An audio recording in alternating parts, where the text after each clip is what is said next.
310페이지 에베소 2장 1절부터 10절까지 우리 교도하겠습니다. 제가 먼저 읽고 여러분들 읽고 마지막에 같이 합독할게요.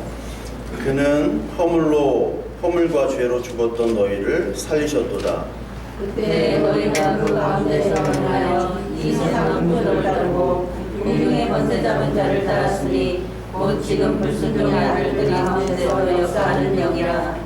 전에는 우리도 다 그 가운데서 우리 육체의 욕심을 따라 지내며 육체와 마음에 원하는 것을 가여 다른 이들과 같이 본질상 진노의 자녀이었더니 긍휼이 풍성하신 하나님이 우리를 향하신 큰 사랑을 인하여 허물로 죽은 우리를 그리스도와 함께 살리셨고 너희는 은혜로 구원을 받은 것이라. 또 함께 일으키사 그리스도 안에서 함께 하늘에 앉히시니 이는 그리스도 예수 안에서 우리에게 자비하심으로써 그 은혜의 지극히 풍성함을 오는 세대에 나타내려 하심이라. 너희는 그 은혜에 인하여 믿음으로 말미암아 구원을 받았으니 이것은 너희에게서 난 것이 아니요 하나님의 선물이라. 행위에서 난 것이 아니니 이는 누구든지 자랑하지 못하게 함이라. 우리는 그가 만드신 바라 그리스도 예수 안에서 선한 일을 위하여 지으심을 받은 자니 이 일은 하나님이 전에 예비하사 우리로 그 가운데서 행하게 하려 하심이니라. 아멘. 오늘 예배소 말씀은 이방인처럼 죄악을 행했던 우리 교회가 다시 어떻게 하나님의 자녀로 택함받은 자들이 되었는가에 대해서 얘기하는 겁니다. 교회는 하나님의 자녀로 부름받은 자들의 모임이죠. 우리가 그걸 잘 알고 있습니다. 그런데 우리 성경에서는 그 우리 원래 상태를 뭘로 얘기하냐면 허물과 죄로 죽었다라고 얘기를 하고 있습니다. 우리 육신으로 죽을 것은 알지만 죽을 것이다라는 얘기를 안 하고 성경은 원래 그 헬라어 성경에서도 죽었다라는 딱 단정적인 완료를 쓰고 있어요. 그러니까 우리가 산 것 같지만 지금은 다 죽은 상태라는 겁니다. 죄의 삭은 사망이란 말을 우리가 잘 알지 않습니까? 그 죄 때문에 바로 우리는 죽었다라는 겁니다. 이 세상은 죽음의 원인을 병이나 사고나 다른 것으로 찾고 있지만 이미 하나님의 말씀은 우리를 죽었다고 지금 진단을 하고 있는 거죠. 그 죽음의 상태가 바로 뭐냐면 오늘 2절에 나오는 것처럼 그때 너희는 그 가운데서 행하여 이 세상 풍조를 따르고 공중권세를 잡은 자를 따랐으니 하면서 어떤 영이냐? 불순종하는 영이라고 했어요. 불순종. 그래서 우리의 상태가 정말 죽었다라는 상태를 어떻게 알 수 있느냐? 오늘도 하나님 앞에 그 말씀에 불순종하는 것을 보고 우리는 죽은 상태구나 라는 것을 우리가 볼 수 있죠. 그런데 그 죽은 상태를 죽었던 우리 존재를 다시 살린 것이 바로 하나님의 은혜고 그것이 바로 구원이라는 것이죠.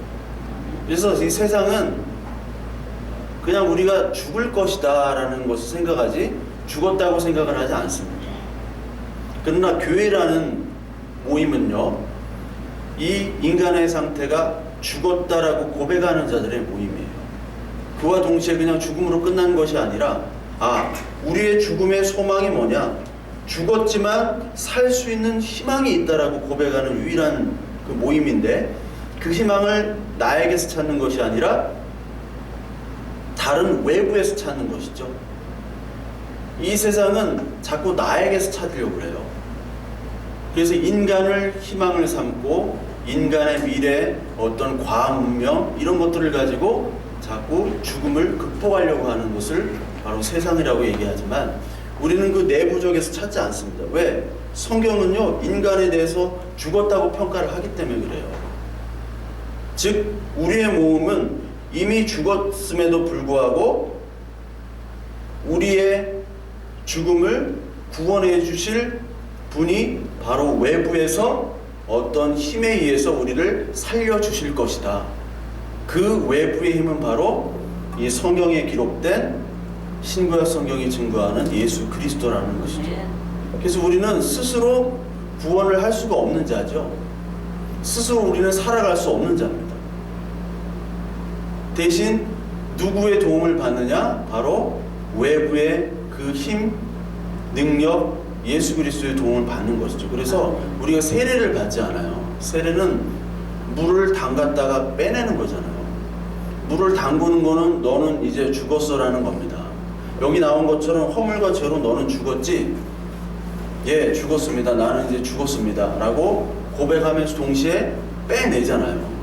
그걸 내 힘으로 하는 것이 아니라 누가 죽었다가 빼주시는 거거든요. 그게 바로 성경에 나오는 방주입니다. 방주. 방주는 다 죽을 수밖에 없는데 그 방주 안에 탄 자만 사는 거죠. 아멘. 그러니까 그 방주 안에 탄 자인데 어떻게 탈 수 있었어요? 노아 가족만 탈 수 있는데 노아 가족은 하나님의 은혜를 입었더라라는 성경 구절이 있잖아요. 그 은혜가 가입됐을 때 아, 나는 죽은 자라고나를 깨닫게 되고, 그리고 내 스스로 살아갈 수 없고 하나님의 힘으로만이 나는 살 수 있구나라는 고백하는 것이 바로 방주고요. 그게 바로 모세예요. 모세가 물에 건졌다는 뜻이잖아요. 부모가 그냥 띄어보냈어요. 얘는 죽을 수밖에 없다. 어차피 죽은 건데 띄어라도 보내자. 그런데 곧 죽겠지. 그러나 다른 사람에 의해서 죽임당할 수 없으니까, 내 자식이니까 띄어보낸 거 아니에요. 그 모세를 가진 그 모세 그 바구니 있죠? 그 히브리 단어랑 이 방주랑 똑같다고 제가 설명을 드렸잖아요. 똑같은 겁니다. 맡기는 거예요. 이제 나는 죽었으니까 하나님이 살려주시지 않으면 난 오늘 이 자리에서 죽을 수밖에 없어요 라는 겁니다. 그래서 따라서 우리 안에는 이런 우리를 살릴 수 있는 생명이 없어요. 그래서 우리 안에 나오는 것들은 다 예수 그리스도께서 네 외부에서 먹는 음식들은 깨끗하다고 그러셨잖아요. 예수님이 네 안에서 나오는 것, 악독, 간음, 살인, 도적질, 시기, 질투, 이런 것들이 우리에서 나오는 거잖아요. 그걸로 우리를 살릴 수 없거든요. 그 생명은 어디에 있느냐? 바로 그리스도에게 있죠. 그래서 요한복음 17장 3절에 보면은 영생은 하나님과 하나님 보내신 그 예수 그리스도를 아는 것을 바로 영생이라고 그래요. 살아있다라는 거는 우리가 한시적인 살아있음을 얘기해요, 이 세상에서는. 근데 진짜 살아있음은 영원한 살아있음, 영생을 얘기하는 거거든요. 영생. 그러니까 우리는 지금 살아있고 육체적으로 죽지만 예수 그리스도와 함께 있는 동안에는 우리는 영원히 살아가는 존재라는 것을 어디서만 증거를 하느냐? 교회에서만 증거를 하는 겁니다. 다른 데서는 이것을 증거를 할 수가 없어요. 그러나 그럼에도 불구하고 우리의 교회의 모습이 뭐냐? 이것을 알면서도 불구하고 우리는 세상으로 달려가는 데는 바쁘잖아요. 그러니까 하나님과는 거리가 있을 수밖에 없어요.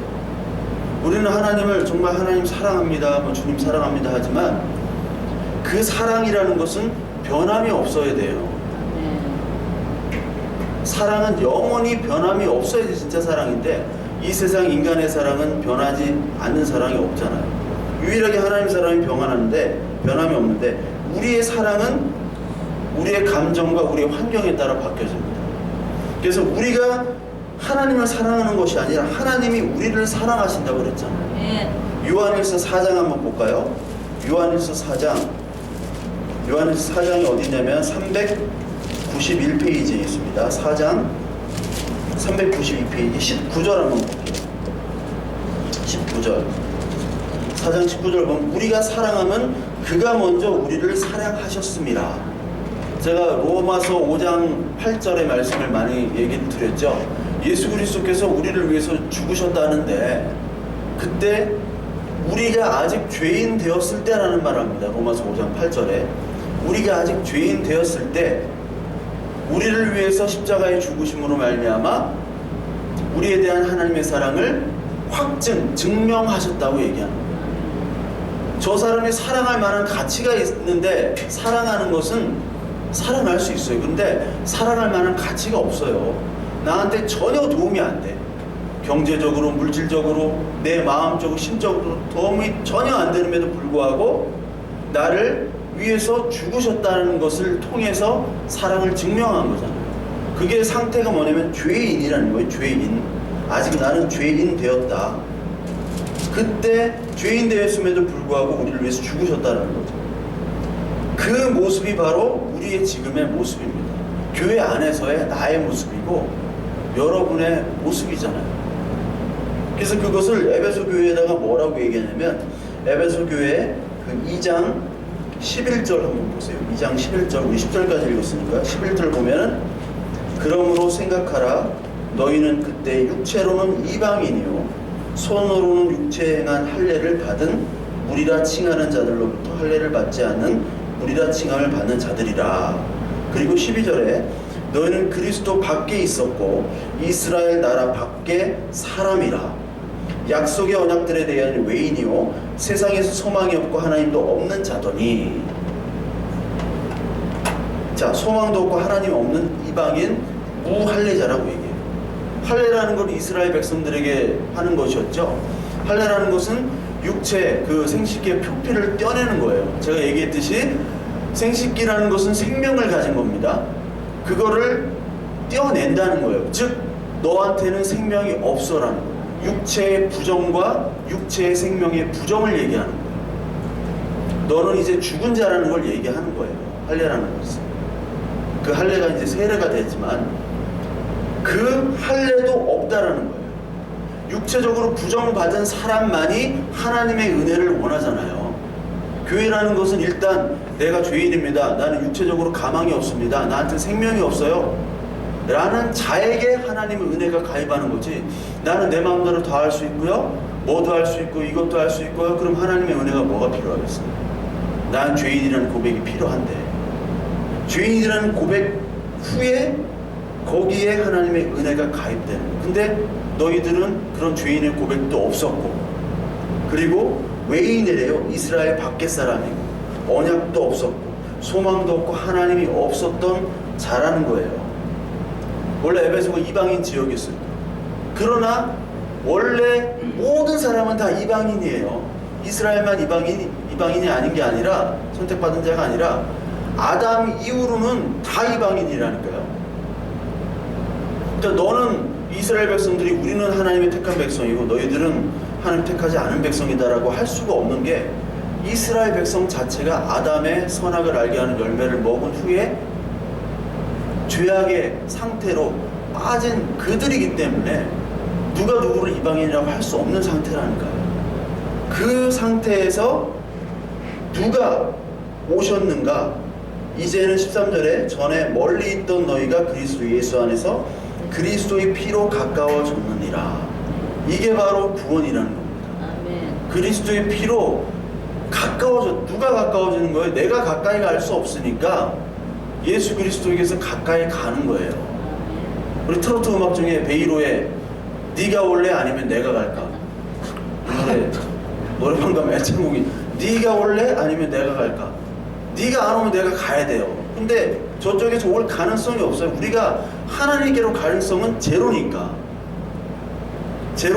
우리 예수 그리스도께서 직접 이 땅에 오신 것이고 우리는 하나님과 예수님을 모르지만 이 성경 말씀 성령으로 이 말씀을 깨닫게 돼서 하나님과 예수 그리스도 이 성령께서 하신 말씀을 우리가 알고 믿음이 생긴 거잖아요. 그게 바로 구원인 겁니다. 그래서 먼저 사랑하셨고 먼저 우리에게 주셨다는 거예요. 그래서 이 믿음으로 구원을 받았기 때문에 아무도 자랑할 수가 없습니다. 우리 2장 8절 한번 다시 볼까요? 2장 8절 같이 한번 읽겠습니다. 시작.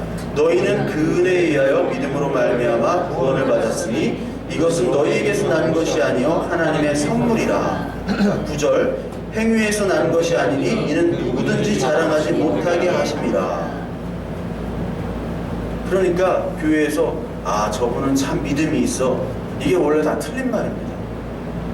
그래서 어떤 교회가 아니라 대부분의 교회가 사실 이렇게 믿음으로 사실 등급을 나눴어요. 11조 그리고 예배 출석률에 따라서 A, B, C 등급으로 뭐 우리가 고기도 아니고 A 등급, 고기도 아니고 B 등급도 아니고 등급을 나눠요. 그래가지고 거기에 맞는 전략을 짜는 겁니다. 예? 이 사람은 이러니까 요 사람들은 요렇게, 어떤 사람은 칭찬을 해줘야 더 잘하는 사람이 있고 어떤 사람은 책망을 해야 더 잘하는 사람이 있어요. 그것들을 다 보고해가지고 분석해가지고 거기에 맞는 패턴들을 이게 마케팅이거든요. 마케팅. 그러니까 그 얘기가 아니에요. 믿음은 우리에게 없다는 거를 여기 말씀에서 늘 얘기하는 거잖아요. 그러니까 믿음은 우리에게 주신 선물이라는 걸 얘기하는 거예요. 그게 바로 구원이다. 우리가 가까이 가지 않으니까 예수님께서 우리를 잡아다가 끌어다가 그 혼인잔치에 데려다 놓는 거잖아요. 예수님께서 비유해서도 동네에다가 우리 잔치하니까 다 불러와라. 종들 시키니까 아 오늘은 뭐 무슨 일 있고 오늘은 뭐 무슨 일 있고 핑계대서 안 가잖아요. 우리는 핑계 때문에 안 간다니까요. 내가 지금 돈 벌어야 되죠. 내가 지금 자녀 교육 시켜야 되죠. 내가 하는 취미 생활 해야 되죠. 이런 걸로 안 해요. 하나님이 초청을 가치 있는 걸로 받지 않습니다. 왜냐하면 지금의 하나님의 초청은 무가치한 걸로 보여져요. 그게 하나님의 나라예요. 하나님의 나라는 이 땅의 나라에서 무가치한 걸로 보여줍니다. 그래서 고린도전서 1장 18절에 전도하는 것, 우리가 십자가의 도는 미련한 것이라고 나오잖아요. 미련한 것. 우리는 그 미련함을 지금 잡고 있는 사람이에요. 세상에서 볼 때. 그러나 참 지혜인, 참 생명, 참 진리인 예수 그리스도 우리는 붙잡는데 세상은 그거를 모르는 거죠. 교회에서도 동시에 이런 일들이 벌어집니다. 교회에서도 하나님의 복음과 진리, 사랑이 아닌 다른 것들을 쫓는다면 똑같이 하나님의 나라가 아니라 그 하나님의 이 말씀을 무가치한 것으로 보며 그 말씀을 그냥 잠시 이용하는 것 뿐이에요. 그것을 늘 경계하는 서신을 쓴 것이 바로 이 바울입니다. 그 교회마다 돌아다니면서 다 그 서신을 보낸 거예요. 이 믿음을 어떤 믿음과 어떤 복음인지를 계속 얘기하는 겁니다. 즉 우리에겐 믿음이 없고 우리에겐 은혜가 없고, 믿음과 은혜는 하나님만이 해당이 되는 단어잖아요. 즉 우리에겐 아무것도 없기 때문에 우리가 할 공로나 우리가 할 자랑거리가 없다라고 얘기를 하는 거예요. 이것이 그 지상교회의 모습인데, 이 지상교회의 모습뿐만 아니라 천상교회, 즉 그 하나님이 계신 그 보좌, 예수 그리스도가 계신 그 교회에서도 동시에 이런 일들이 일어나요. 나는 아무런 가치가 없고 주님께만 영광을 돌립니다 라는 것들이 나오는데, 그게 어디 나오면 계시록 5장에 나옵니다. 우리 계시록 5장 한번 볼까요? 계시록 5장에는 이런 말씀이 있어요. 계시록 맨 마지막이니까 잘 찾을 수 있을 거예요. 계시록 4장 5장에는 4장 11절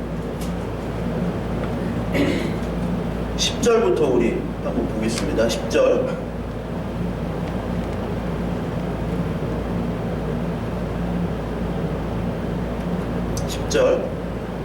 같이 읽을게요. 24장로들이 보좌에 앉으신 이 앞에 엎드려 세세토록 살아계신 이에게 경배하고 자기의 관을 보좌 앞에 드리며 이르되, 우리 주 하나님이여 영광과 존귀와 권능을 받으시는 것이 합당하오니 주께서 만물을 지으신지라 만물이 주의 뜻대로 있었고 또 지으심을 받았나이다. 이 말씀이 뭐냐면 24장로라는 것은 뭔지를 아시죠? 24장로는 구약의 12지파, 신약의 12제자를 통한 모든 성도들을 얘기하는 거예요. 이 모든 성도들이 이제 완성된 하나님 나라에 간 거예요.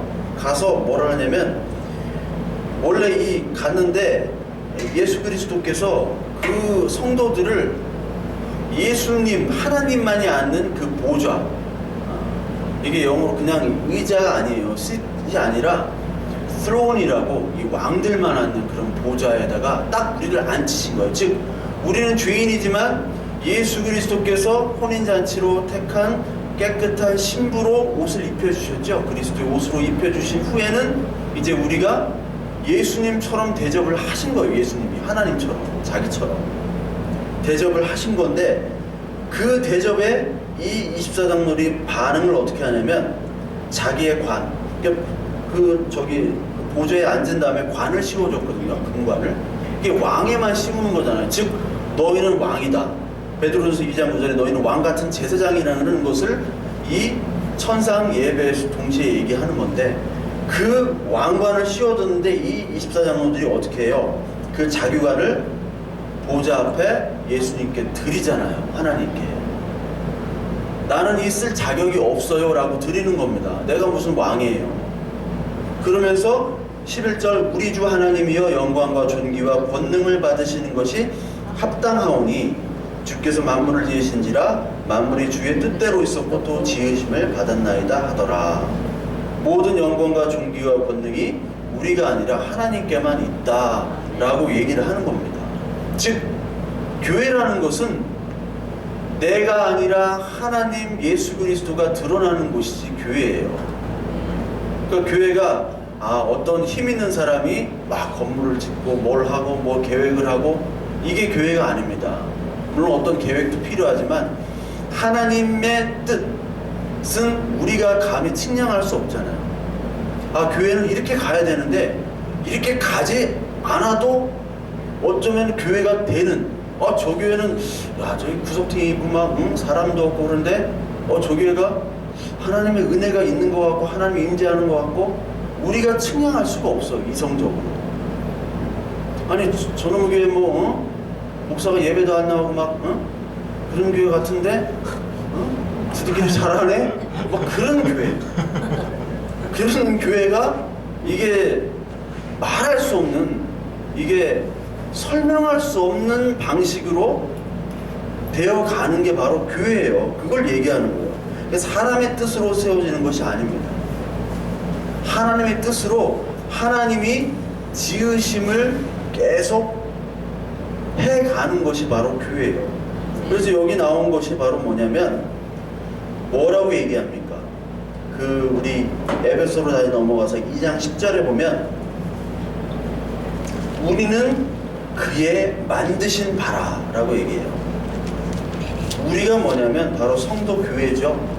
교회는 내가 만든 게 아니라 그가 삼위 하나님께서 만드신 것이 바로 교회고 그리스도 예수 안에 선한 일을 위하여 지으심을 받은 자니 이 일은 하나님의 전에 위해서 우리로 그 가운데서 행하게 하려 하십니다.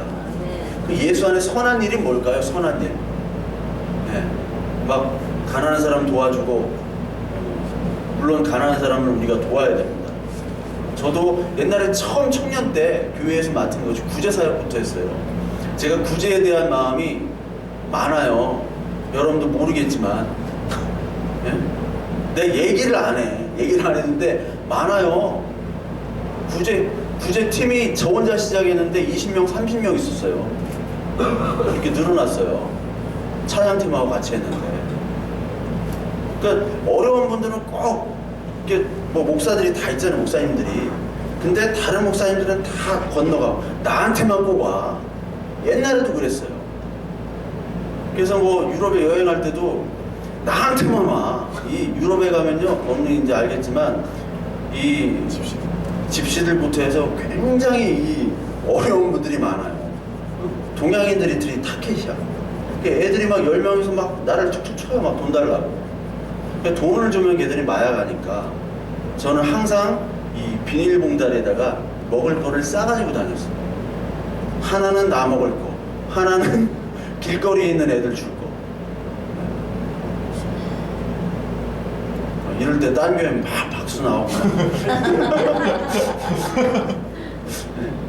하여튼 지금도 조금씩 하고 있어요. 지금도. 근데 그것이 본질이 아니라, 그런 선행이 본질이 아니라 제자들이 그랬잖아요. 하나님의 일을 어떻게 하는 게 하나님의 일을 하는 겁니까? 우리 하나님이 하고 싶은데. 예수님께서 보내신 자, 하나님께서 보내신 자인 나를 믿는 게 하나님의 일이다. 그게 일이에요. 아멘. 믿는 것. 네가 믿는 것부터 한 다음에 하는 것이지, 믿지도 않고 믿음도 없는데 하는 거는 그냥 자선 행위입니다. 그냥 저기 자선단체에 가서 하면 돼요. 믿음은 바로 하나님의 일, 예수 그리스도를 믿는 것이 바로 선한 일이에요. 그것부터 하기 위해서 우리를 지으심 받은 겁니다. 그래서 이 교회는 하나님 나라와 관련된 것이고, 하나님 나라의 이 땅의 모습이고, 그리고 천상에도 이어지는 모습이고, 근데 이 땅에는 지금 로마가 지배했던 땅이고 그 소아시아의 중심 도시가 바로 에베소요. 바울도 로마의 시민권자였잖아요. 그렇기 때문에 지금 에베소는 로마의 영향, 로마의 문화와 그런 종교의 영향을 받은 도시에다가 지금 바울이 얘기를 하고 있는 거예요. 이 세상에서 많은 사람들은 지금 로마를 따라가고 있잖아요. 로마 시민권자들은 로마 그 사회 어딜 가든지 자신의 자부심을 갖고 있었죠. 아, 나는 로마 시민권자다. 바울도 로마 시민권자였는데 매맞다가 그 때린 로마 그 군인들이 놀라잖아요. 아니 왜 로마 시민권자라고 얘기를 안 했냐고. 그랬으면 안 맞았을 텐데. 그만큼 특권이 있었다는 거예요. 즉 로마나 바벨론이나 이 로마와 바벨론은 성전들을 파괴한 국가잖아요. BC 586년에 성전 바벨론이 파괴되고 AD 70년에 이 티투스 장군에 의해서 또 예루살렘 성전이 파괴돼요. 하나님의 성전을 파괴한 두 나라가 성경에서는 아주 큰 대적나라로 상징이 되잖아요. 그런데 그 대적나라에서 용사가 되는 것이 바로 이 세상이 원하는 거잖아요. 니무롯이 되는 것, 네피림 니무롯 용사가 되는 것. 지난주는 없었으니까. 지난주 사사기 때 삼갈이 블레셋을 뭘로 이겨요? 소모는 막대기 하나로 블레셋 용사들을 이기잖아요. 세상은 용사라고요. 용사가 계속해서 우리를 공격해요. 너 용사돼야 돼. 너 용사해. 교회도 용사돼야 돼. 세상이 용사가 돼야지. 응?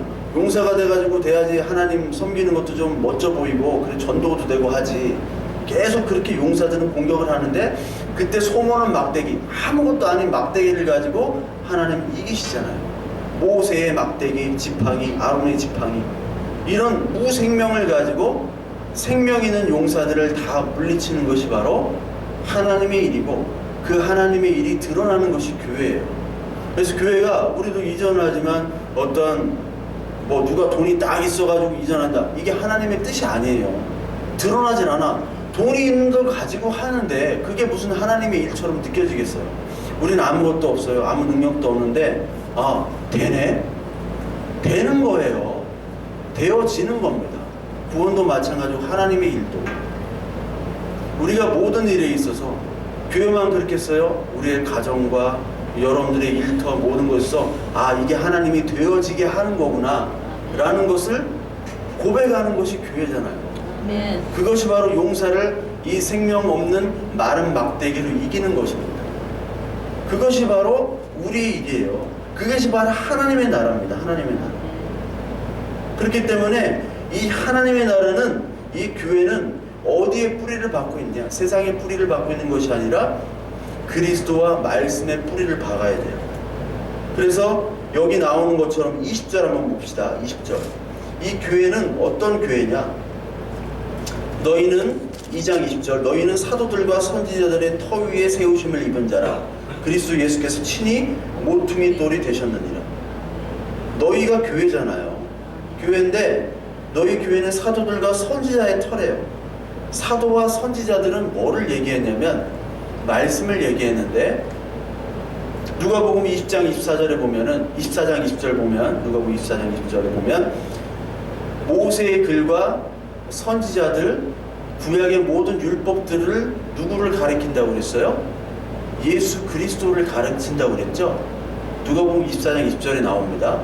즉 사도들도 마찬가지고 여기 선지자들은 바로 그 위에 터전을 쓴다는 것은 그들이 터전이 아니라 그들이 전한 말씀, 즉 예수 그리스도의 터전 위에 쓴다는 거예요.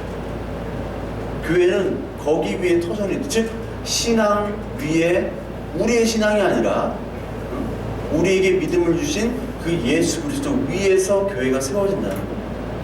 이게 예수님께서도 말씀하셨는데 마태복음 한번 볼까요? 마태복음 16장 한번 봅시다. 마태복음 16장에 보면 베드로의 고백이 있어요. 마태복음 16장에 베드로의 고백, 16장 18절 한번 봅시다. 베드로의 고백을 듣고 예수님께서 뭐라고 얘기하시냐면, 같이 읽을게요. 또 내가 내게 이르노니 너는 베드로라. 내가 이 반석 위에 내 교회를 세우리니 음부의 권세가 있다. 자, 베드로. 베드로가 반석이란 뜻이잖아요.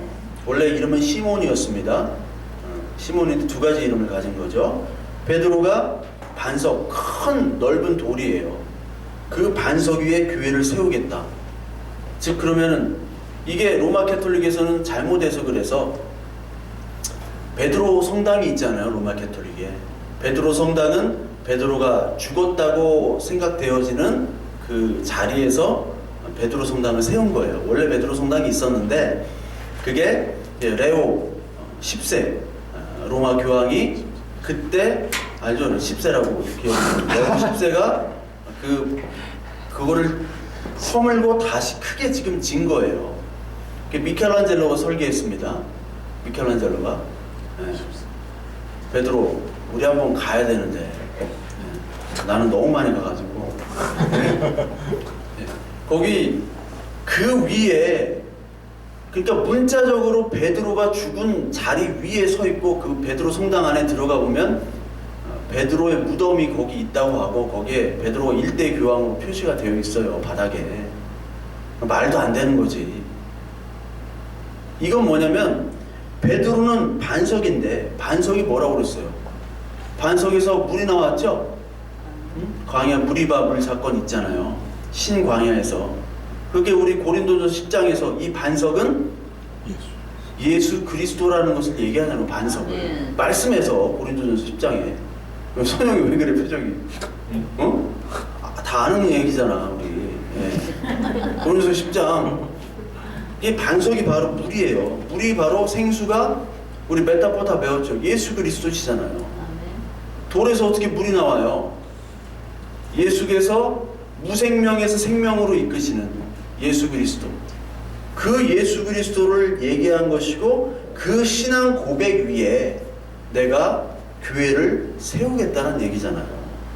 그래서 똑같이 나옵니다. 마태복음 7장에 예수님께서 말씀하시는 게 7장 맨 마지막이에요. 맨 마지막에 뭐를 얘기하시냐면 7장 한번 볼까요? 7장 24절에 보면 여기도 반석이 나와요. 누구든지 나의 이 말을 듣고 행하는 자는 그 집을 반석 위에 지은 지혜로운 사람 같으니. 자, 반석 위에 지은 사람은, 집을 지은 사람은 지혜로운 사람이고, 자, 그 26절에 보면 나의 이 말을 듣고 행하지 아니하는 자는 그 집을 모래 위에 지은 어리석은 자다. 반석 위에 지은 집, 모래 위에 지은 집. 반석 위에 지은 사람은 지혜로운 자고 모래 위에 지은 사람은 지혜롭지 못한 어리석은 자다. 왜요? 비가 내리고 창수가 나고 바람이 불면 이 반석 위에 놓은 집은 튼튼하게 무너지지 않지만 이 모래 위에 지은 집은 무너진다는 겁니다. 자, 집이란 말이 이게 헬라어로 오이코스인데 이 집이라는 거는 사실 에덴 동산부터 시작된 그 비유예요. 에덴 동산도 집이고요, 교회도 집이고 성전도 집이고 결국 완성될 하나님의 나라. 이제 새 에덴, 완전히 된 이 하나님의 나라가 바로 집이에요. 집의 주인은 바로 아버지 하나님이고 집의 주인이고 아버지고. 그 비유들, 예수님의 비유들이 자꾸 이제 다 하나님의 나라를 얘기하는 겁니다. 즉, 이 신앙 위에 이 집을 지으라는 거예요. 예수 그리스도 위에 집을 짓면 너의 인생이나 우리 하나님의 나라의 모든 부분에 있어서 튼튼하다는 거죠. 튼튼하다는 거. 예. 그래서 이거를 또 왜곡해가지고 뭐 예수를 잘 믿으면 뭐 어떤 인생의 풍파가 몰려쳐도 다 끄떡없다. 또 이건 아닙니다. 예. 끄떡 있어요. 무너지기도 하고. 예. 그러나 우리의 믿음은 가져갈 수 없다는 거예요. 믿음이 뺏겨지면 생명이 뺏겨지는 거 아니에요.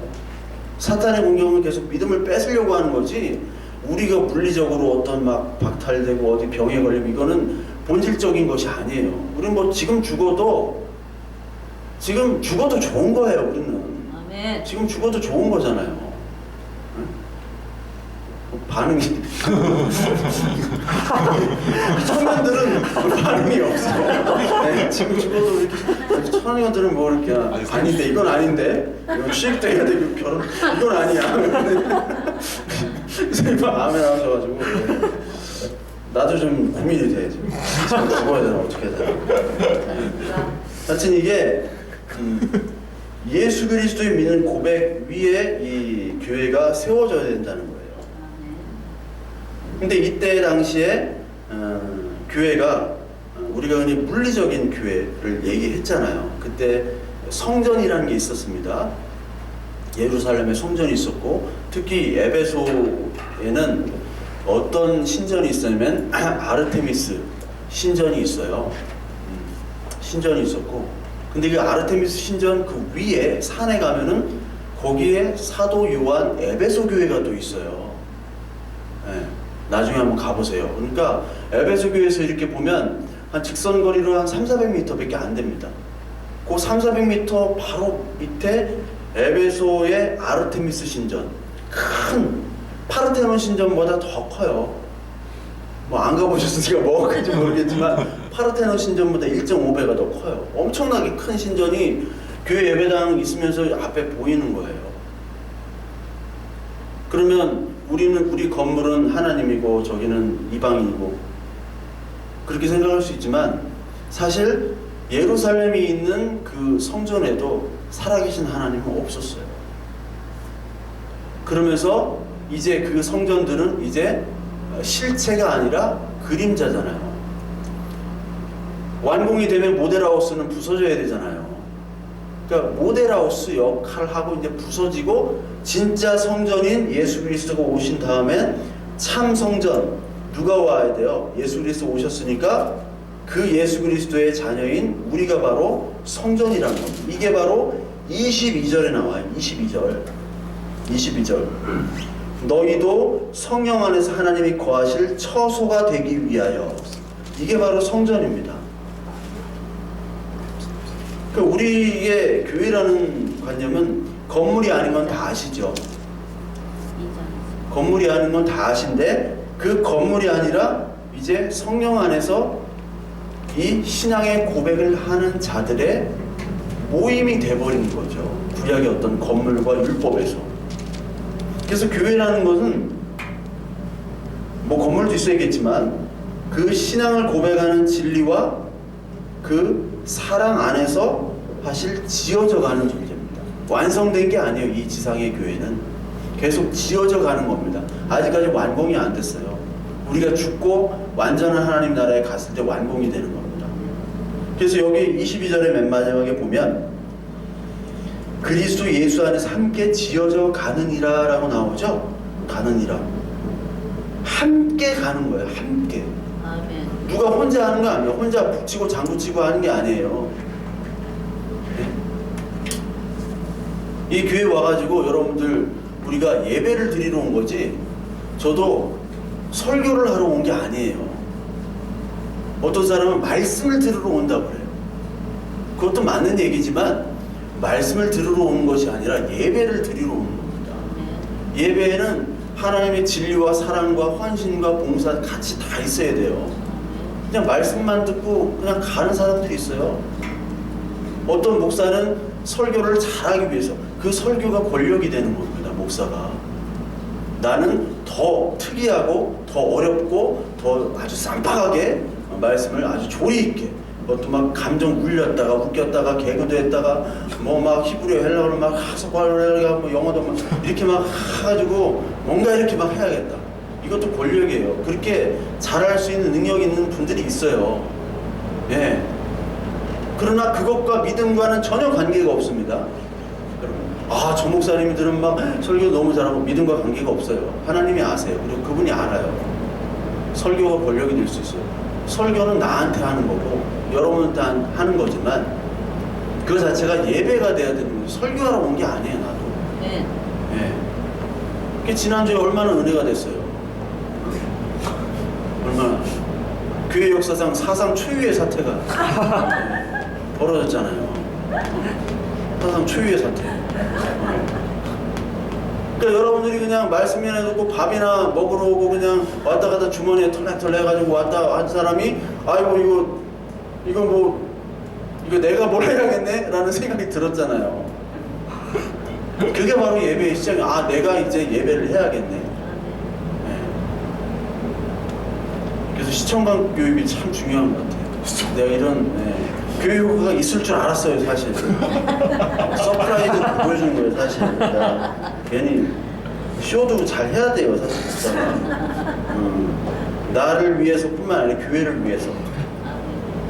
그러니까 이 교회라는 것은 지어져 가기 때문에 아직 미숙한 거예요. 서로 다투기도 하고 싸우기도 하고 마음에 안 드는 것들이 워낙 많고, 아, 저 목사 설교는 왜 저래? 아유, 저 집사 봉사를 왜 안 해? 저희 헌금 왜 안 하는 거예요? 밥만 먹고 가.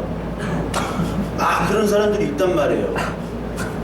그럼에도 불구하고 그것들이 지어져 간다니까요. 그래서 야곱이 이스라엘이잖아요. 교회잖아요. 12지파, 12아들. 얼마나 갈등 대립이 많았어요. 심지어 요셉을 죽이려고 그랬잖아요. 구덩이 파가지고 생매장을 했잖아요. 생매장 한 다음에 어떻게 했어요? 위에 올라가서 밥 먹었어요. 그 식구들이, 제가 얘기했잖아요. 식구들이 구덩이 파에 생매장 시키려고 하고 그냥 매장하면 좋아. 근데 매장 하는 거 위에 동생 있는 거 보면서 밥을 먹었다니까. 성경 잘 읽어보세요. 밥을 먹었다는 장면이 나와요. 그게 미친놈들이지. 그 미친놈들을 하나님은 이스라엘 교회라고 만드신 거예요. 그렇죠? 뭐 별 이상한 사건들이 다 있잖아요. 광야에서 모세와 백성들을 갈등했잖아요. 모세가 나 죽여달라, 이제 힘들어서 못하겠다. 막 수백만 명이 나한테 공격을 하는 거예요.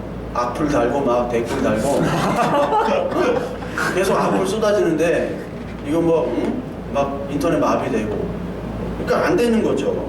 그러니까 그것뿐만 아니라 자기 형제 아론과 미리암까지도 자기를 공격해요. 너만 선지자냐? 나도 선지자, 하나님이 다 받은 건데.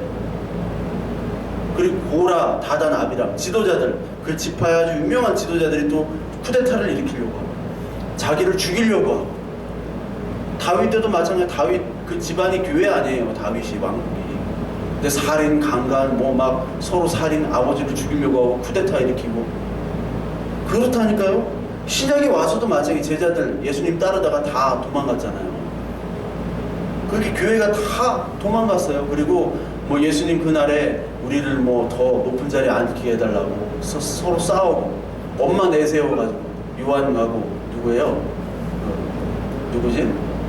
요한하고 안드레 둘이 엄마가 막 와가지고 치맛바람 일으키고, 바울도 바나바랑 싸우고, 바나바가 바울을 다 일으켜주고 파송교회도 이렇게 해주고 막 다 소개시켜 먹이고 했는데, 바울이 막 바나바 자기 조카인 마가를 데려가고 안 데려가는 문제를 가지고 막 싸우잖아요. 계속 싸우고 다투고 완전한 불완전한 교회의 모습이에요. 세상은 그걸 가지고 타겟을 잡는. 교회가 왜 저 따위야? 근데 교회는 원래 저 따위예요. 죄인이지 의인이면 교회에 올 필요가 없잖아요. 그래서 여러분 술 먹고도 다 오잖아요, 여기. 우리 교회 술 먹고 오는 사람들이 참 많다는 거예요.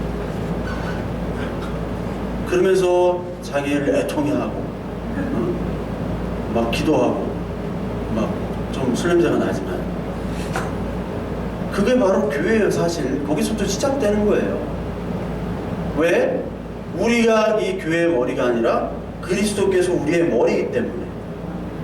우리가 막 하려고 하는 게 아니라 그리스도께서 머리이기 때문에 그런 거예요. 그래서 이 교회는 두 개의 축이 있습니다. 진리와 사랑, 이 두 개가 같이 돌아가야 돼요. 에베소 4장 한번 볼게요. 4장 13절부터 16절. 에베소 4장 13절부터 16절 보면은, 우리가 다 하나님의 아들을 믿는 것과 아는 일에 하나가 되어 온전한 사람을 이루고 그리스도의 장성한 분량까지 충만한 데까지 이르리니. 이거는 어떤 복음과 진리에 대한 겁니다. 그래서 이런 복음과 진리가 전파되고 가르쳐져야 되는 게 교회예요. 그래야지만이 14절에 나오는 우리가 이제부터 어린아이가 되지 아니하며 사람의 속임수와 간사한 유혹에 빠져 온갖 교훈의 풍조에 밀려 요동하지 않게 하려 함이라. 그래서 우리가 말씀을 제대로 알아야 돼요. 말씀 암송하고 해도 그걸 바로 해석하고 바로 말씀이 전해지지 않으면 자기 멋대로 갖다 붙이면 되잖아요. 뭐한다 전해라, 뭐한다 전해라, 못 간다고 전해라, 이거에다 전해라. 갖다 붙이면 다 돼. 그것듯이 이 말씀도 갖다 붙이면 다 되는 거예요. 그렇기 때문에 이 진리를 확실히 알아야 되기 때문에 알아야지 이 다른 간사한 유혹에 빠지지 않고 다른 교훈에 요동치지 않습니다. 아멘. 그럼과 동시에 진리만 하면 되냐, 복음만 하면 되냐, 아니라는 거예요. 15절, 오직 사랑 안에서 참된 것을 하여 범사에 그에게까지 자랄지라. 그는 머리니 곧 그리스도라. 16절 우리 같이 읽겠습니다. 그에게서 온몸이 각 마디를 통하여 도움을 받음으로 연결되고 결합되어 각 지체의 분량대로 역사하여 그 몸을 자라게 하며 사랑 안에서 스스로 세우느니라. 사랑 안에서 그것을 세워줘야 돼요. 아멘. 그래서 진리는 사랑으로 부드럽게 하지 않으면 굳어집니다. 또 사랑은 진리로 강하게 하지 않으면 물러져요. 이 말이 무슨 뜻인지 아시죠? 진리와 사랑은 함께 가는 겁니다. 그래서 계시록에도 이러한 교회들이 있는데 계시록 2장을 한번 봅시다. 계시록 2장. 계시록 2장을 보면요. 계시록 2장에는 몇 교회가 나오나요? 7개의 교회가 나옵니다. 즉 이 시대, 이 지상에 있는 교회들의 모습을 다 나타내는 거예요. 이 교회는 이런 모습이고 저 교회는 이런 모습이고 그러면서 예수님께서 이 교회를 칭찬도 하셨다가 또 저 교회는 책망도 하셨다가 그러잖아요. 그래서 칭찬받는 교회는 뭐 서머나 교회, 빌라델피아 교회 이런 교회는 뭐 돌아다니면서 서머나 교회, 빌라델피아 교회 이런 거 있잖아요. 근데 그 책망받는 교회, 두아디라 교회 이런 거 봤어요? 전 세계에 두아디라 교회, 막 이세벨의 행음을 용납하고 막 두아디라 교회 이런 거 없잖아. 흰돌 교회는 있어도 검은돌 교회 못 봤잖아. 마찬가지예요. 여기 보면은 에베소 교회를 한번 봅시다. 에베소 교회 2장 보면요 어떤 게 있냐면 에베소 교회 2장 한번 보면요 2장 2절에 제가 읽겠습니다. 내가 내 행위와 수고와 내 인내를 알고 또 악한 자들을 용납하지 아니하는 것과 자칭 사도라 하여 아닌 자들을 시험하여 그의 거짓된 것을 내가 드러낸 것과 이런 말씀이 있어요. 근데 이 에베소 교회의 특징이 뭐냐면 바로 진리, 복음의 진리를 잘 가르쳤던 교회라는 거예요. 복음의 진리를. 그런데 예수님께서 책망을 하시는데 어떤 책망을 하냐? 5절 회개하여 처음 행위를 가지라 이런 말씀을 하세요. 회개하여 처음 행위를 가지라. 즉 그러면서 4절에 보면 너의 처음 사랑을 버렸느니라. 진리로 가르치는 건 잘하는데 사랑, 예수님에 대한 하나님에 대한 사랑 그리고 교인들끼리의 사랑과 그런 어떤 교제가 부족했던 교회로 나오죠. 그러니까 진리만을 계속 말씀은 계속 전하는데 그것이 그냥 자신의 지적인 욕구, 어떤 자기 개인의 유익된 신앙생활의 도구 아니면 그것으로 말미암아 어떤 사람이 정죄를 하는 거죠. 너는 왜 이렇게 못 살아? 즉 사랑이 메말랐다는 것이죠. 그런 교회였습니다. 그리고 동시에 계시록 2장 18절에 한번 보면은 두아디라 교회가 나와요. 두아디라 교회 19절을 보면은 내가 내 사업과 사랑과 믿음과 섬김과 인내를 나누니 내 나중의 행위가 처음 것보다 많도다. 참 사랑도 많고 섬김과 인내 참 많아요. 그런 아주 좋은 교회였습니다. 그런데 20절에 보니까 책망할 일이 있죠. 자칭 선지자라는 여자 이세벨을 내가 용납했다. 내 종들을 가르쳐 꿰어 행음하고 우상의 재물을 먹게 하는다. 즉 진리에 대한 복음의 가르침이 없었어요. 그러니까 이세벨이라는 그런 이세벨 알죠? 네, 나중에 배울 거예요. 이세벨. 그 행음하는 그 잘못된 교리를 바로 여기서 행음이라고 얘기합니다. 잘못된 가르침. 그 잘못된 가르침을 전파해도 진리를 모르니까 분별이 없는 거예요. 계속 밥 퍼주고 봉사하고 하는데 복음이 없어요. 에베소 교회는 사랑하고 바꿔주고 봉사는 안 하는데 진리만 계속 얘기해. 말씀만. 이 두 교회가 다 문제가 있다는 거예요. 즉 우리는 예수 그리스도의 말씀을 알아야 되고 동시에 우리는 서로가 뼈 마디처럼 신경 마디처럼 연결된 존재입니다. 그렇죠? 그래서 에베소 4장 16절 그에게서 온 몸이 각 마디를 통하여 도움을 받음으로 연결되고 결합되어 각 지체의 분량대로 역사하여 몸을 자라게 한다고 그러잖아요. 몸이라는 건 교회이기 때문에 연결되어 자라는 겁니다. 내가 아프면은 다른 사람이 아파요. 다른 사람이 아프면 내가 아파야 돼요. 다른 사람이 기뻐하면 내가 기뻐해야 돼요. 아멘. 서로 믿음의 교제 안에서 서로 연결되어야 되는 것이 바로 교회입니다. 아멘. 우리가 그런 사랑이 있는가? 내가 정말 다른 사람의 그 모습들, 형편들을 정말 내 기도 제목처럼 내 모습처럼 생각할 수 있는가? 그것이 가정이어야 되고 그것이 교회여야 되고 그것이 바로 하나님 나라의 공동체의 모습이거든요. 그래서 저는 이번 주를 통해서 사실 많은 그 반성들을 했습니다. 정말 나는 과연 복음의 진리가 있는가?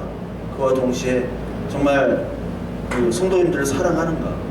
또 우리 가족들을 사랑하고 있는가?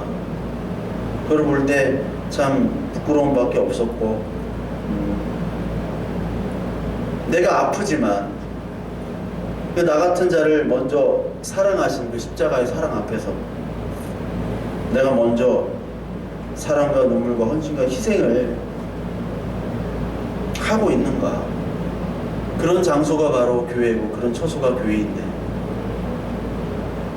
그런 반성들을 많이 했습니다. 우리가 예배당을 옮기는 것도 사실 중요하지만 예배당을 옮기는, 교회를 옮기는 문제보다 교회를 세우는 것이 더 시급한 거잖아요.